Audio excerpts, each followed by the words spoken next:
Welcome, everybody. I am pulling up the Conversations with God audio.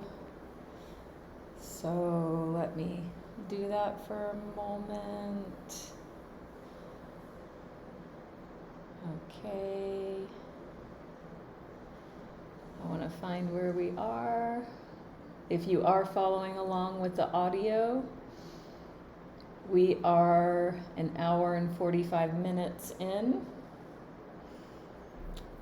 So, and we'll get to that in a moment, but I just want to have that ready.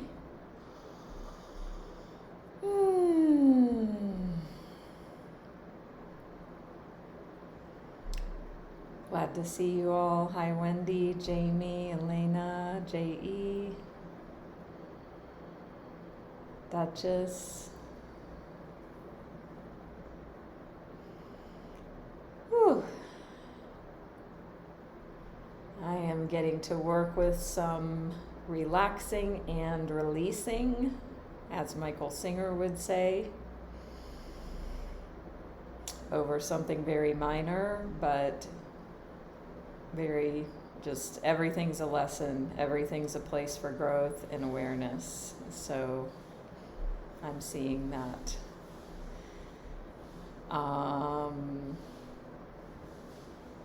Jamie, you got a raise. Congratulations. Spontaneously, out of the blue.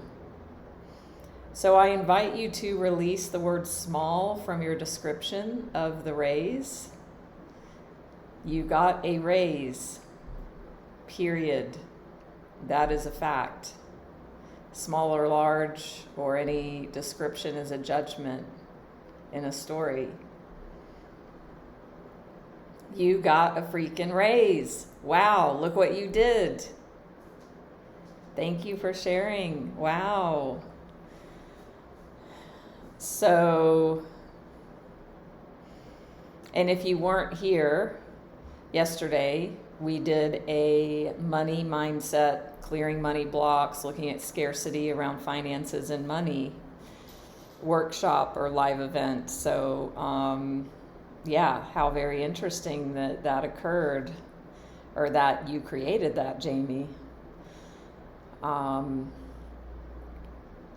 You know, I mean, the way that I choose to see it is that you raised your vibration as a result of our session, and there was new possibility and new energy, and that as a result, your energy of attraction, of creation, you created that.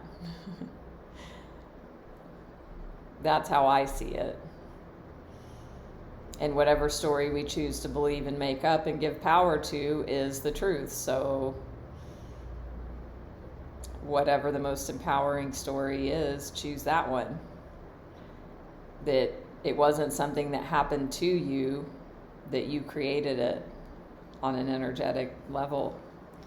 So that's amazing.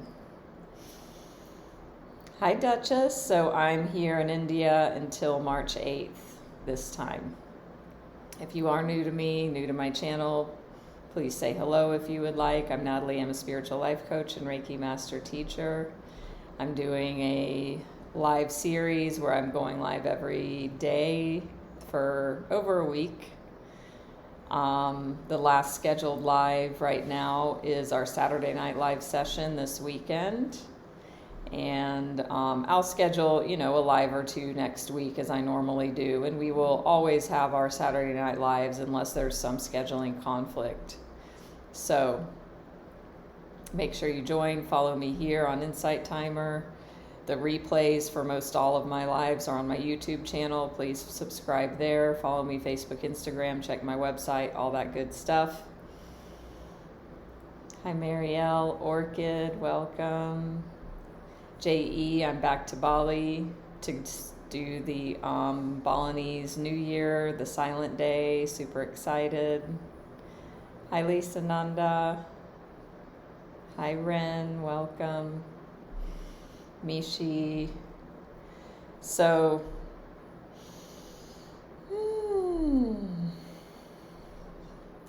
I am offering this week as well. We've had a lot of response and feedback on my offering of the Truth Excavation live one-on-one guided journey with me. I still have some space remaining, so if you want to experience the Truth Excavation session with me, it's complimentary. If you haven't had a session with me before, reach out. So it will help you tap into your deeper truth and guidance. So if you're looking for that, send me a message and reach out. Awesome, Lisa Nanda. Yes, Maureen is always here, so thank you.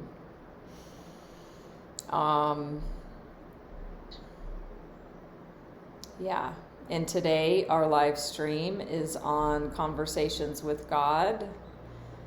How many of you are here, have been following these live streams where we do the Conversations with God? Or is it your first time? Do you even know what I'm talking about? I would love to hear. It's a book I created. Somebody gifting me this book a few weeks ago, which in India, it's a little more magical than if you were somewhere in the West. So, hi Melinda. Ooh, awesome. And if you like this, once you hear it, I've got replays actually, and there's a playlist with them all. So, hi Tiffany. Right. Yes, Melinda, I know you. So what you mean the Conversations with God is your first time. Yep. I am in southern India, near Chennai, at the home of the city that's the home of Ramana Maharshi, who is was a very famous guru, enlightened being. So it's a very sacred city. And actually, after this live stream, I'm going back to the coast, to the beach for a number of days because I want to and I like it. So I'll still be doing what I do from there, as I always do. So the way that this live session works is we are going to listen. If you want the audio link to this audio book, send me a private message. I can send it to you in private message. For now, in this live stream, you can just listen. And as we listen, I'm going to channel Reiki to those who are here. Yes, Lisa Nanda, and anyone who would like to receive it as part of this meditative listening process. So,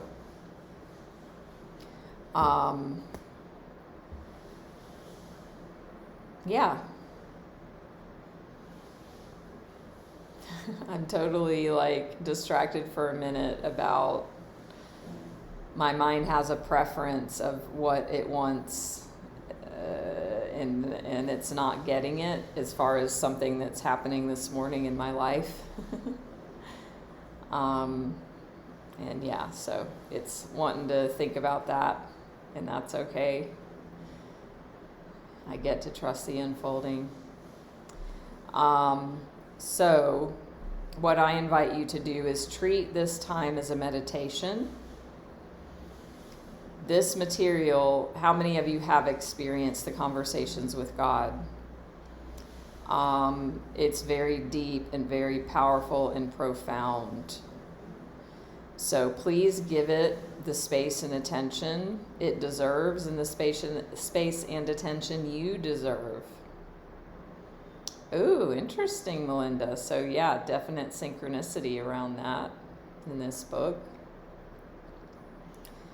And just take this in as a meditation. So it's got 3 voices on the recording, And if you don't know what it is a book that was written, yes, Orchid, the book was, quote, channeled, if you will, by Neale Donald Walsch.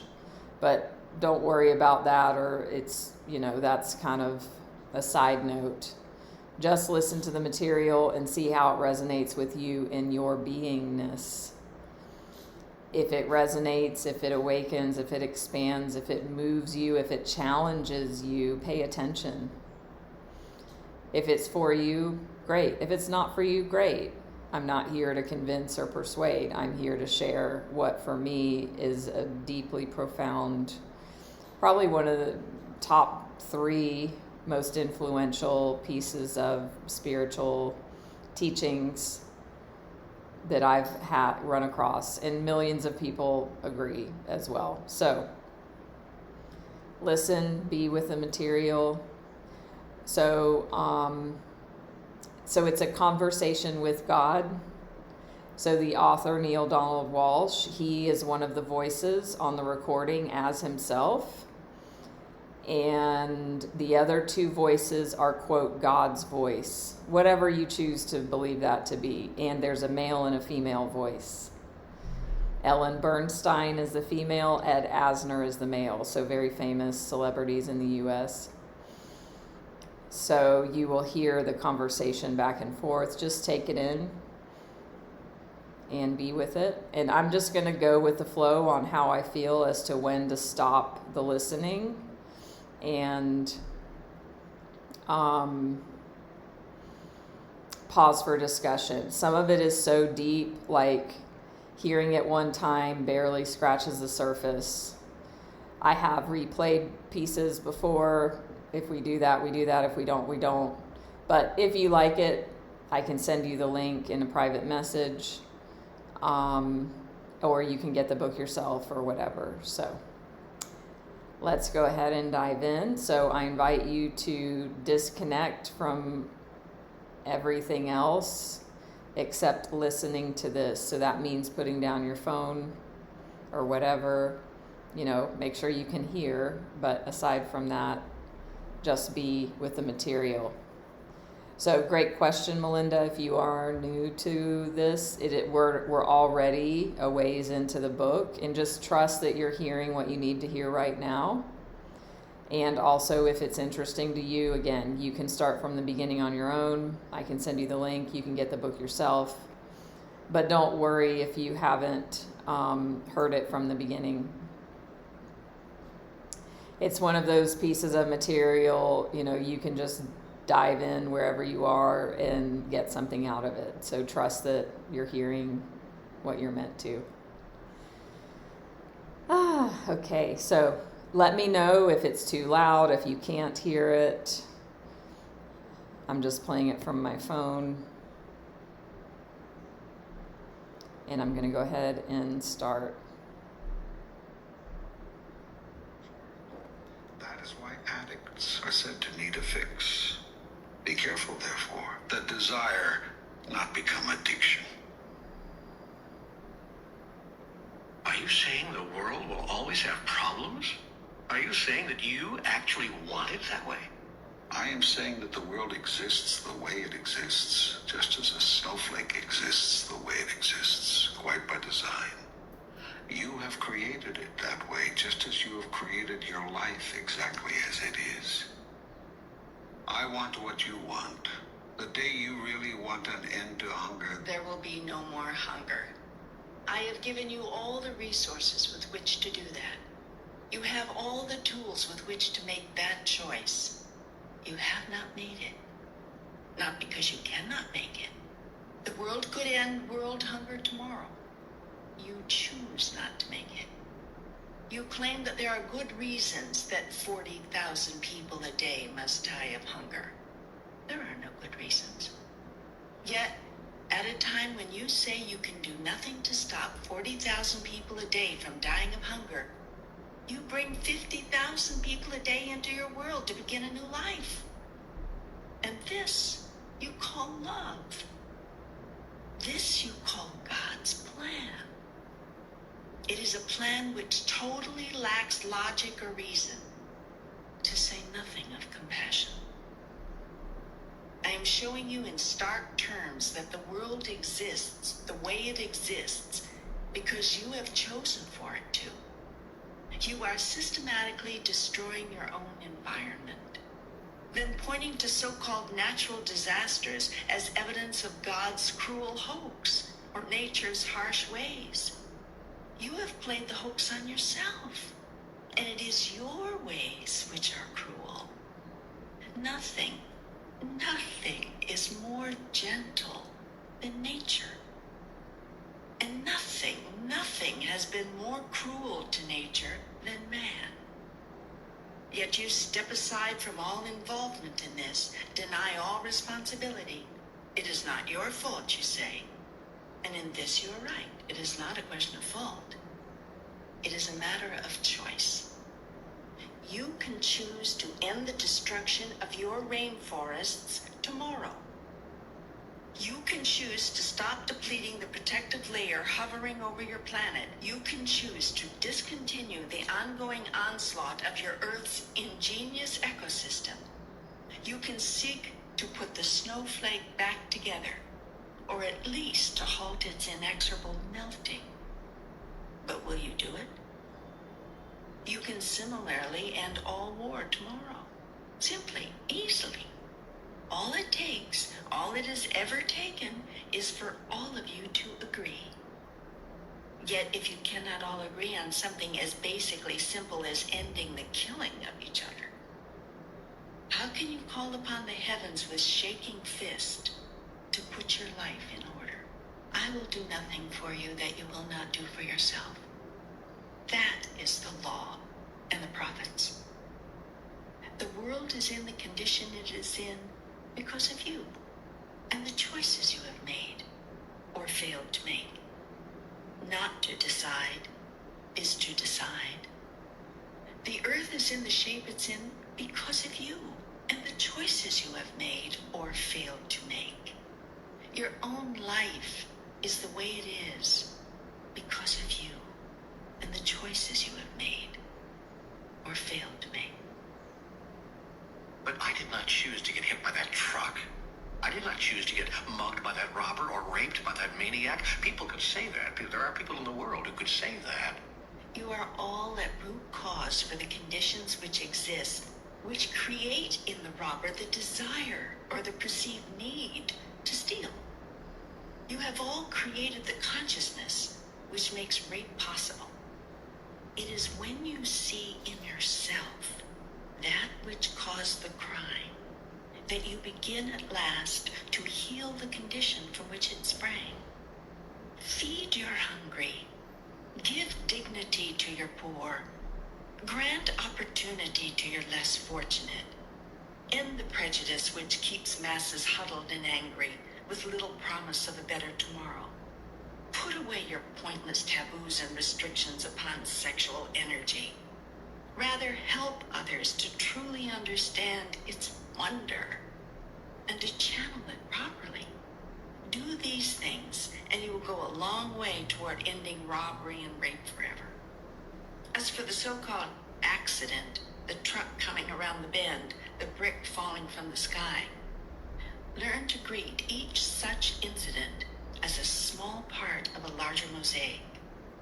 You have come here to work out an individual plan for your own salvation. Yet salvation does not mean saving yourself from the snares of the devil. There is no such thing as the devil, and hell does not exist. You are saving yourself from the oblivion of non-realization. You cannot lose in this battle. You cannot fail. Thus, it is not a battle at all, but simply a process. Yet, if you do not know this, you will see it as a constant struggle. You may even believe in the struggle long enough to create a whole religion around it. This religion will teach that struggle is the point of it all. This is a false teaching. It is in not struggling that the process proceeds. It is in surrendering that the victory is won. Accidents happen because they do. Certain elements of the life process have come together in a particular way at a particular time with particular results. Results which you choose to call unfortunate for your own particular reasons. Yet they may not be unfortunate at all, given the agenda of your soul. I tell you this, there is no coincidence, and nothing happens by accident. Each event and adventure is called to yourself by yourself in order that you might create and experience who you really are. All true masters know this. That is why mystic masters remain unperturbed in the face of the worst experiences of life, as you would define them. The great teachers of your Christian religion understand this. They know that Jesus was not perturbed by the crucifixion, but expected it. He could have walked away, but he did not. He could have stopped the process at any point. He had that power. Yet he did not. He allowed himself to be crucified in order that he might stand as man's eternal salvation. Look, he said, at what I can do. Look at what is true, and know that these things and more shall you also do. For have I not said, ye are gods? Yet you do not believe. If you cannot, then believe in yourself. Believe in me. Such was Jesus' compassion that he begged for a way and created it to so impact the world that all might come to heaven, self-realization, if in no other way than through him. For he defeated misery and death, and so might you. The grandest teaching of Christ was not that you shall have everlasting life, but that you do. Not that you shall have brotherhood in God, but that you do. Not that you shall have whatever you request, but that you do. All that is required is to know this, for you are the creator of your own reality, and life can show up no other way for you than that way in which you think it will. You think it into being. This is the first step in creation. God the Father is thought. Your thought is the parent which gives birth to all things. This is one of the laws we are to remember. Yes, Can you tell me others? I've told you others. I've told you them all since the beginning of time. Over and over I've told you them. Teacher after teacher have I sent you. You do not listen to my teachers. You kill them. But why? Why do we kill the holiest among us? We kill them or dishonor them, which is the same thing. Why? Because they stand against every thought you have that would deny me. And deny me you must if you are to deny yourself. Why would I want to deny you or me? Because you're afraid. And because my promises are too good to be true. Because you cannot accept the grandest truth. And so you must reduce yourself to a spirituality which teaches fear and dependence and intolerance rather than love and power and acceptance. You're filled with fear, and your biggest fear is that my biggest promise might be life's biggest lie. And so you create the biggest fantasy you can to defend yourself against this. You claim that any promise which gives you the power and guarantees you the love of God must be the false promise of the devil. God would never make such a promise, you tell yourself. Only the devil would, to tempt you into denying God's true identity as the fearsome, judgmental, jealous, vengeful, and punishing entity of entities. Even though this description better fits the definition of a devil, if there were one. You have assigned devilish characteristics to God in order to convince yourself not to accept the godlike promises of your Creator, or the godlike qualities of the self. Such is the power of fear. I'm trying to let go of my fear. Will you tell me again more of the laws? The first law is that you can be, do, and have whatever you can imagine. The second law is that you attract what you fear. Why is that? Emotion is the power which attracts. That which you fear strongly, you will experience. An animal, which you consider a lower form of life, even though animals act with more integrity and greater consistency than humans, knows immediately if you are afraid of it. Plants, which you consider an even lower form of life, respond to people who love them far better than to those who couldn't care less. None of this is by coincidence. There is no coincidence in the universe. Only a grand design, an incredible snowflake. Emotion is energy in motion. When you move energy, you create effect. If you move enough energy, you create matter. Matter is energy conglomerated, moved around, shoved together. If you manipulate energy long enough in a certain way, you get matter. Every master understands this law. It's the alchemy of the universe. It's the secret of all life. Thought is pure energy. Every thought you have ever had, and ever will have, is creative. The energy of your thought never, ever dies. Ever. It leaves your being and heads out into the universe, extending forever. A thought is forever. All thoughts congeal. All thoughts meet other thoughts, crisscrossing in an incredible maze of energy, forming an ever-changing pattern of unspeakable beauty and unbelievable complexity. Like energy attracts like energy, forming, to use simple words, clumps of energy of like kind. When enough similar clumps crisscross each other, run into each other, they stick to each other. To use another simple term, it takes an incomprehensibly huge amount of similar energy sticking together thusly to form matter. But matter will form out of pure energy. In fact, that is the only way it can form. Once energy becomes matter, it remains matter for a very long time, unless its construction is disrupted by an opposing or dissimilar form of energy. This dissimilar energy, acting upon matter, actually dismembers the matter, releasing the raw energy of which it was composed. This is, in elementary terms, the theory behind your atomic bomb. Einstein came closer than any other human being, before or since, to discovering, explaining, and functionalizing the creative secret of the universe.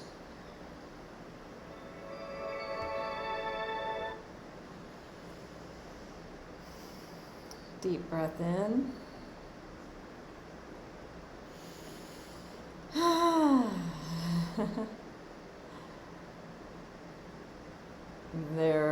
There's hours and hours and hours of discussion, weeks, months, and years of discussion that could come from that snippet that we just listened to. Would you agree?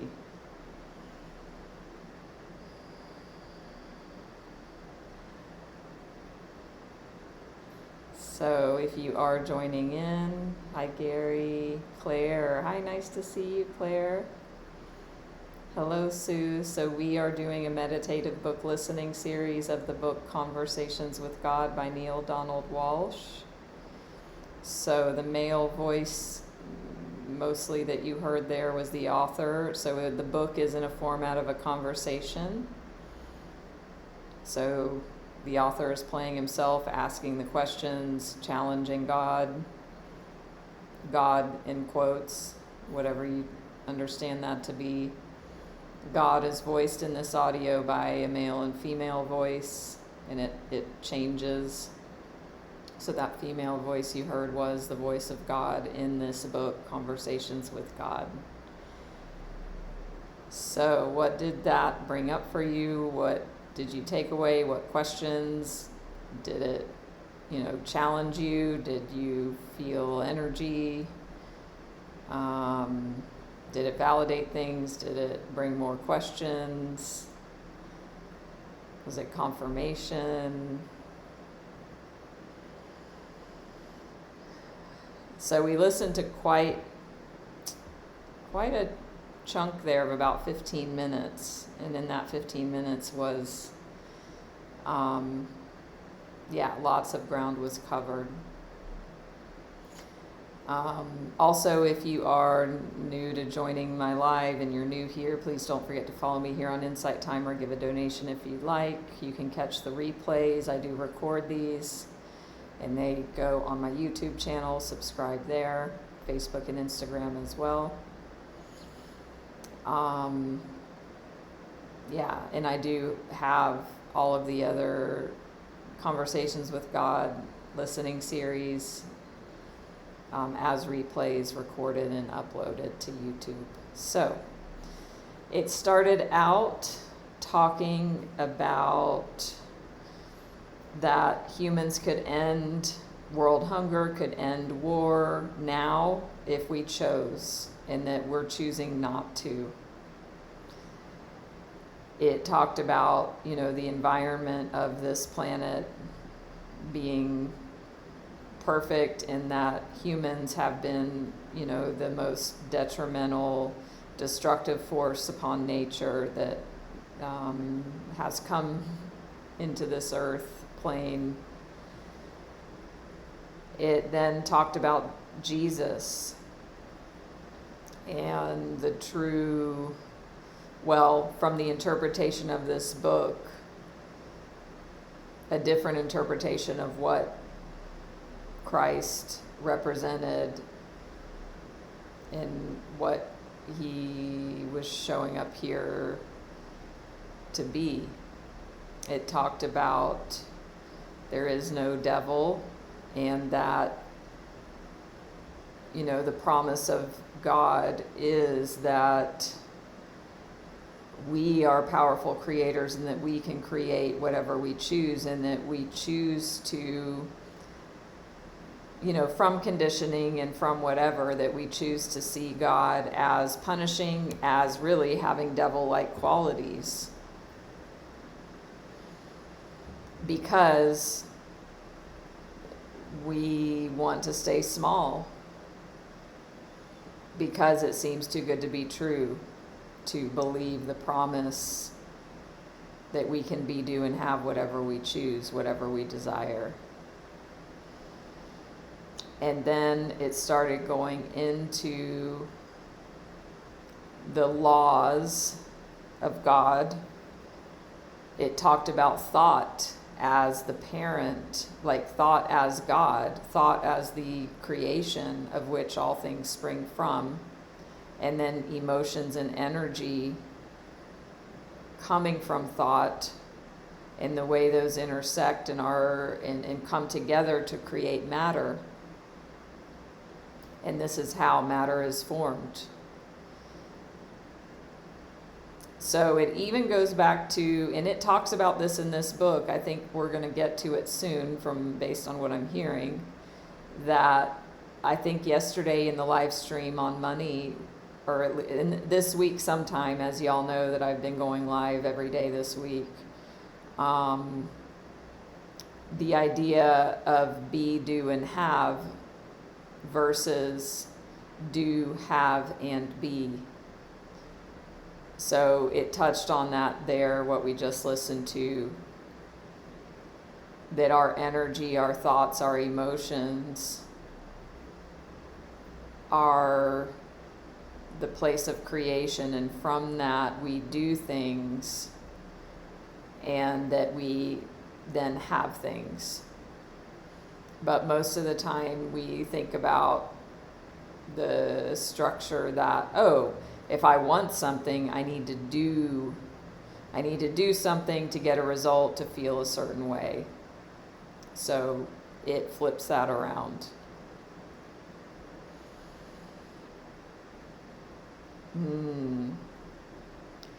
So I am doing my best to give a summary, however haphazardly, of this very deep material. and I was just touching in on summary points, Duchess, so I was not necessarily connecting that us being afraid of our power means that we choose to not end world hunger. No. I was giving a very brief synopsis of the points that I recalled that it talked about. I don't know if it said why we allow it to continue, but just that we do, and it's a choice that if we wanted it to end, we would end it. It also talked about coincidences, that there are none. It talked about accidents. It talked about, bad things happening, and that there's something within us that allows that mentality to exist. And so in that sense, we are all responsible for what happens in our world. So like I said, Claire, I don't know how long you've been in the live today, but, I preface this with, if anybody has resistance or feels challenged by the ideas here, or has energy around it, or maybe they're just to be open, and that I am here sharing this information because for me it deeply resonates, and for me it feels like the truth with a capital T. But I'm not here to convince anybody of anything or persuade. I am here to share the information, and would ask everybody, you don't have to force anything to fit. You don't have to try and make yourself believe something. I'm just here to offer it, and would invite you all to be open and just notice how you receive and where you might have resistance. Yeah, so Duchess, that's a great point. And if you think about all the money in the world,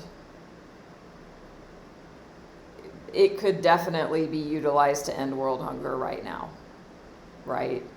There's definitely the wealth and the resources and the riches to do that. So the possibility is definitely there.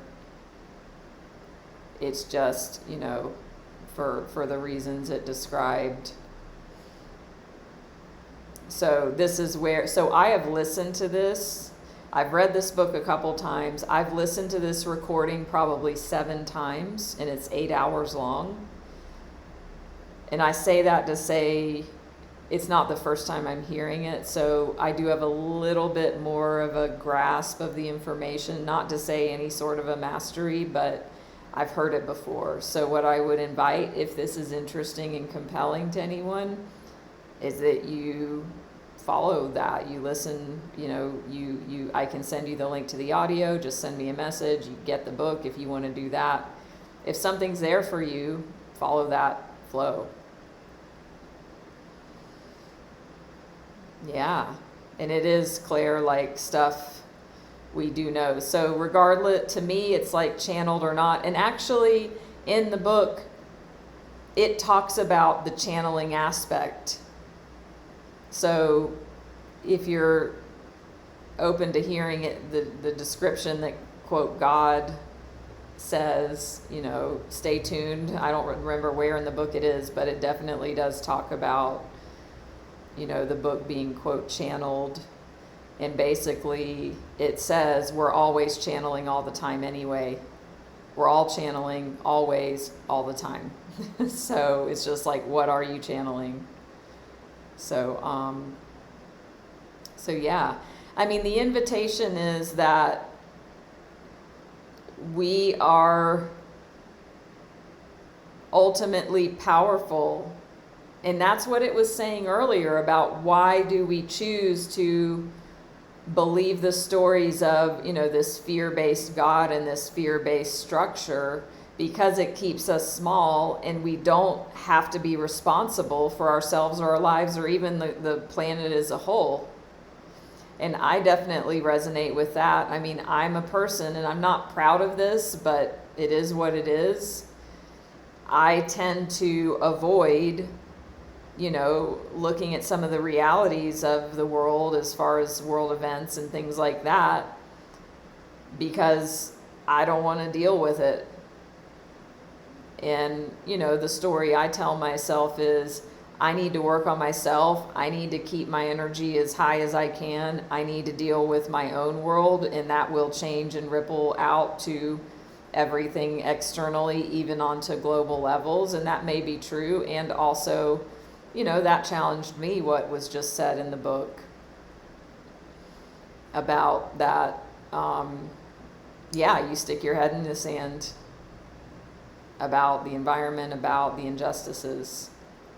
So, this is powerful, deep, can be confronting. So I would just invite you, if you're hearing this, if you're hearing it right now, if you're hearing it in a replay, whatever, however and whenever you're hearing it, trust that there's something here for you, because there's no coincidences. Yes, Claire, you're right. So the author of the book was, at the lowest point in his life, and that's how this book started, is he just started writing a letter to God, like an angry letter, like, God, why is this all happening to me? And then, like, God answered, and his pen started moving, and that's how this book came to be. Yeah. And yes, Claire, the polarity existing, yes, that was already covered in what we've listened to so far. It's really amazing to hear about the earlier in the book. It goes over how, the nature of God and the universe and how it was all created. And basically it is about, in the beginning there was just this absolute, one energy, and that one energy wanted to experience itself. And it couldn't experience itself because it was only one singular thing. So it had to separate itself and become, two parts to create relationship. And then that's when this separation occurred, so that God could experience itself. And that's when the polarity occurred. So very simply, that's what I understand it to be. Totally. So, anybody else have anything else? We'll continue a bit longer. Hi, Ginger. Saw some people joining in.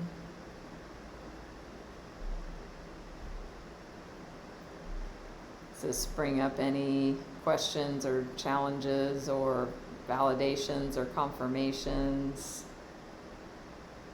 Hi, Sandy. You just bought the tapes, the audio of Conversations with God?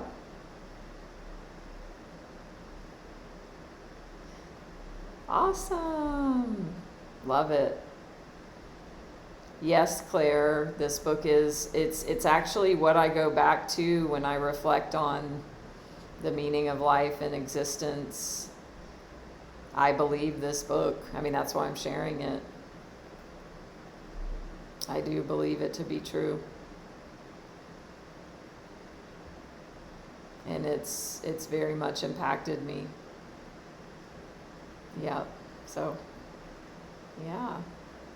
And again, I'm not here to persuade or convince. I'm just here to share and invite you to just trust, okay, all of the moments of my life, all of the moments of the universe have led to you being here, hearing this. Maybe there's something here. Hi, Mark. So we will continue for a bit longer.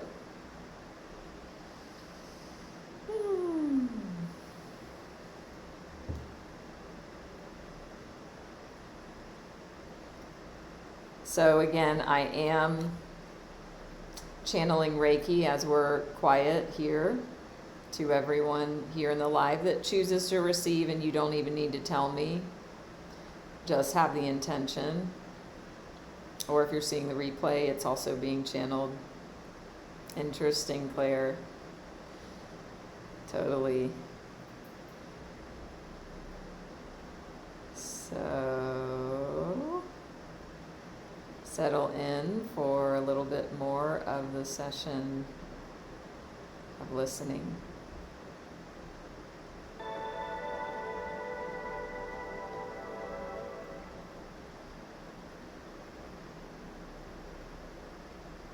You should now better understand how people of like mind can work together to create a favored reality.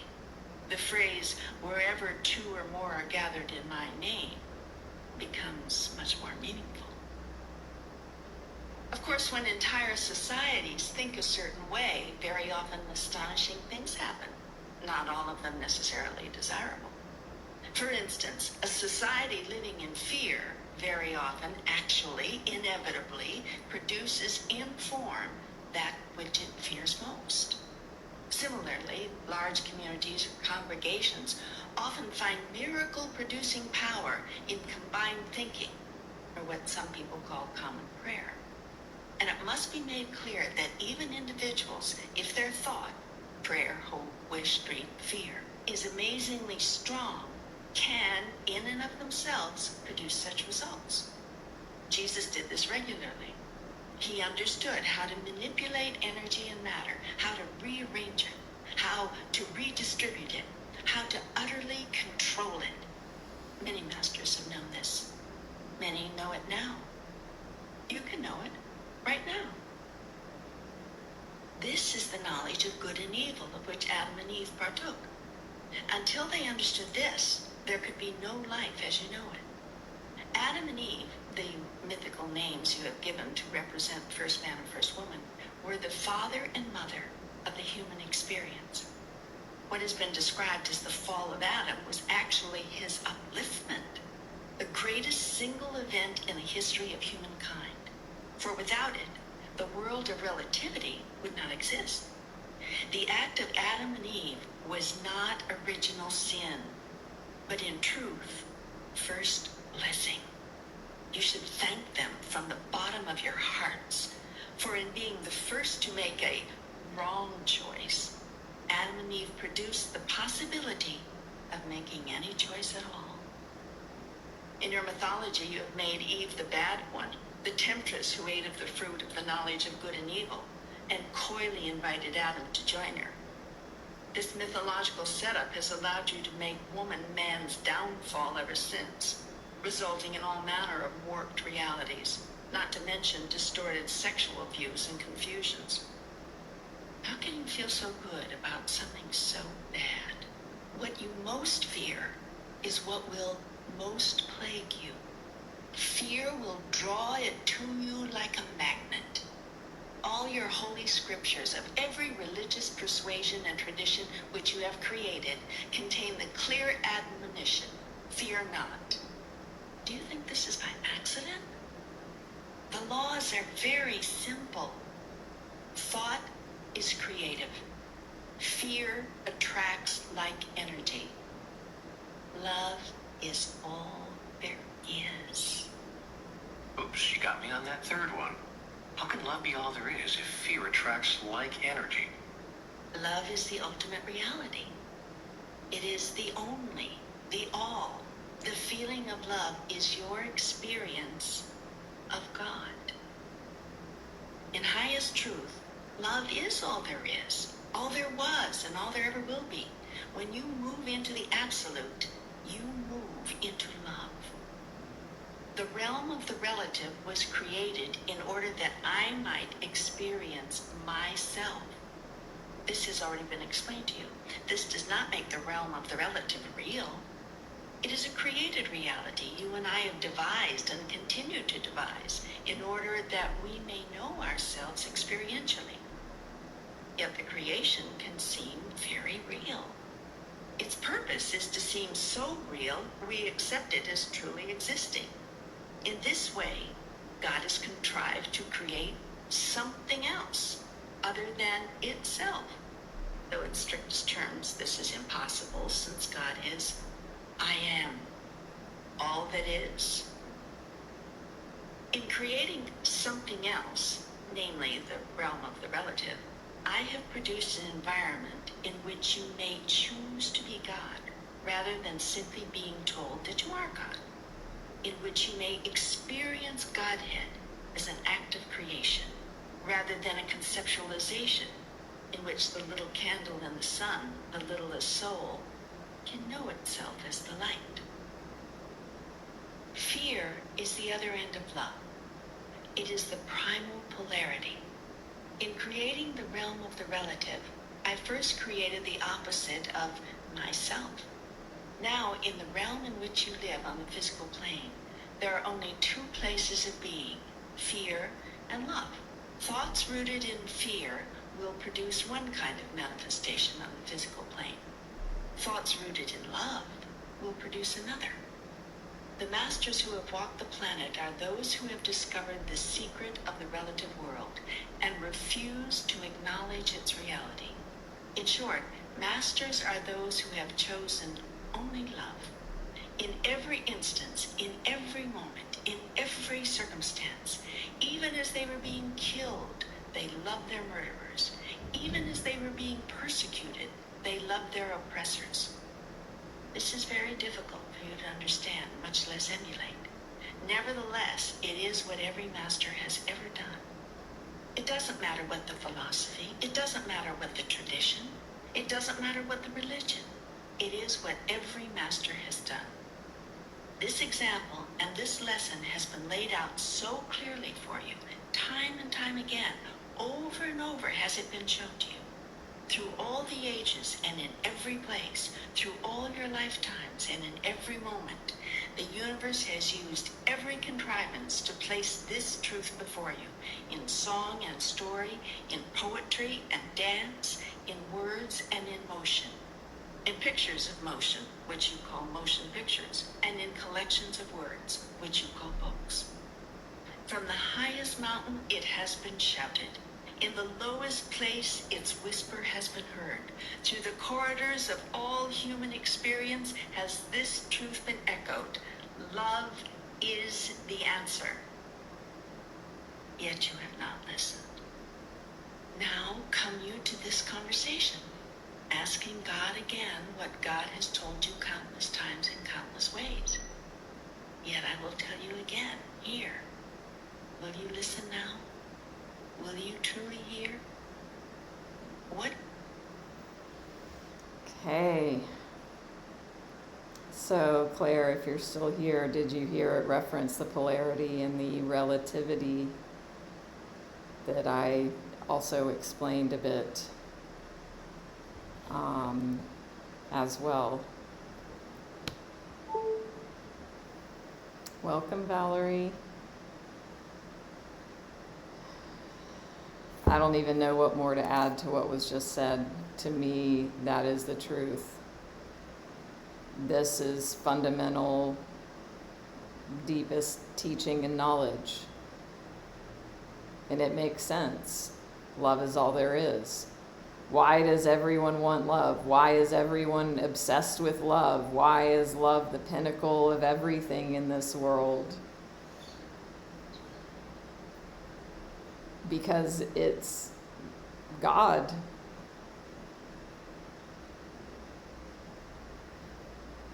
And that it is all, if we think about it that way, and everything is made from that, is created from that, no wonder we want it. No wonder it feels so good. And then it gave a really challenging idea about, okay, well then what about fear? But it said, fear is also an aspect of love because love is all there is. So these are very deep teachings. Yeah, and the problem in quotes. Yes, it's not love and hate, it's love and fear are the two things on the spectrum. So it was saying the masters, the self-realized beings. And yeah, the part about, basically law of attraction. It's scary. Oh my God. Fear brings the thing to you. That makes me more afraid. How many of you had that thought aside from me?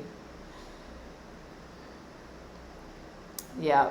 But, and also, I mean, I get to acknowledge myself for the work that I've done, and that I have so much life experience of blessings and luck and love and good things that actually overrides the fear stories for the most part. And then I create that. Then I create more places where I feel lucky, where I'm blessed, where good things happen, where amazing synchronicities come.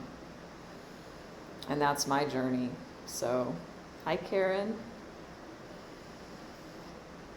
So we're going to wrap up now. I will be doing this particular topic, around once a week. So follow me if you don't already here in Insight Timer. Be notified of future lives. Tomorrow we're going to be doing my other book study, meditative practice. We're going to be listening to There's Nothing Wrong with You, which is a totally different topic, but also, it's all related. And yes, it will be at this time, and replays will be available on my YouTube, so follow me there, Facebook, Instagram, if you care to give a donation. I also am offering this week my Truth Excavation one-on-one session, complimentary to anyone who hasn't had a live session with me before. Or I'm also happy to offer a powerful life coaching conversation. So send me a message.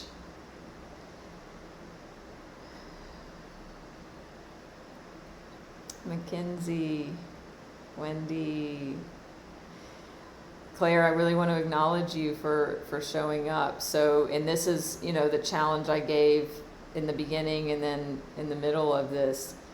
If you feel challenged, if you feel resistant, if you feel closed off to the message, that's great.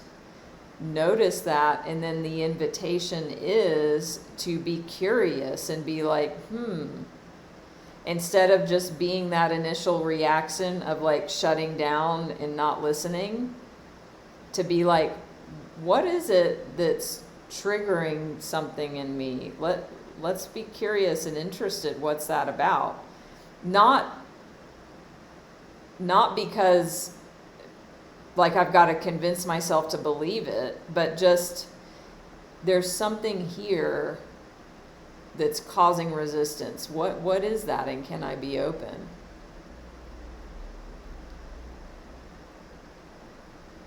And again, it's not from a place of like, oh, you need to believe it.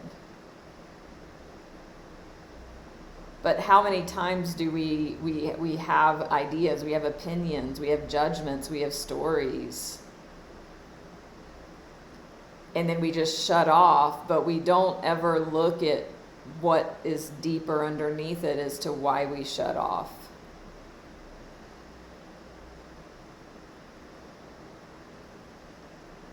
So if this information is confronting, it's like, okay, It's like not holding tight and fast to any ideas as true. Thank you, Valerie, J.E., Jamie, Claire. So one of the quotes from this book last week that came up, it said, who all remembers, if you don't go within, you go without. If you don't go within, you go without. So we all want the things outside here because we want to feel a certain way in here. And the book was saying last week, everything's within. So if we continually are looking to this outside world, which in the book today it said, this is illusion. It's not reality. It's a created reality. If we look out here to go in here to fix or change something in here, we're going to go without, meaning we're not going to get it. We get to, again, reverse that. We need to go within. The treasure is here. And it's so simple and yet not easy. The other thing about this book that it talks about is God knowing itself, like it has a knowledge, but it wants to have an experience in us as well. Think about your spiritual journey. Think about in a live the other day, it came up about, life purpose and why are you here on this planet? And and it might have been somebody in the live today said something about like spiritual development or wanting to know who they were. And that actually is the highest calling. We have a knowledge, we have a knowing, but we want to have an experience. We want to have a realization that we are God, that we are powerful, that we are creators. We can talk about, like, you can tell somebody that's never been to the ocean what it's like. Oh yeah, like it's blue and there's these waves and there's these smells and there's these feelings, and you can go in the water and you can swim and it feels like you're floating, and it's cold and it's warm and it's wet. But that's a hollow two-dimensional description, and it's so different from having the actual experience of going to the ocean and getting in the water. So that's what we're seeking, and what God is seeking through us in this dimension and reality is it wants to experience itself. It wants to actualize itself and live into its potential through us. And that's what our soul, which is God, is here for. How many times have you heard people, like somebody dies young or something? Oh wow, there was so much potential for their life. Or how many of you have heard that quote, don't die with your music still inside of you? What that's speaking of is your potential. Like the people that we as humans most are inspired by on the planet are the people that live into their fullest potential. And especially the ones that come from nothing, and from nothing create amazing and live into their potential and possibilities and create amazing results. Somebody that's born with a silver spoon in their mouth that, creates some, big company. We're not going to be as inspired as a person that was born poor with nothing that creates the same thing. Not that we won't be inspired, but we'll be much more inspired by the person who created it from nothing. So that potential. So think about, what is your potential? If you're on your deathbed, what do you not want to leave this planet without having done or experienced? So that message wanted to come in. If you want to call it channeling or not, whatever, there it is. So that, really take note of that. We're here to live into our potential. And if you see it as possibility, then you see where you can go. And me as a spiritual life coach, that's what I do because of my own transformation and the results I've created. I was a drug addict and an alcoholic.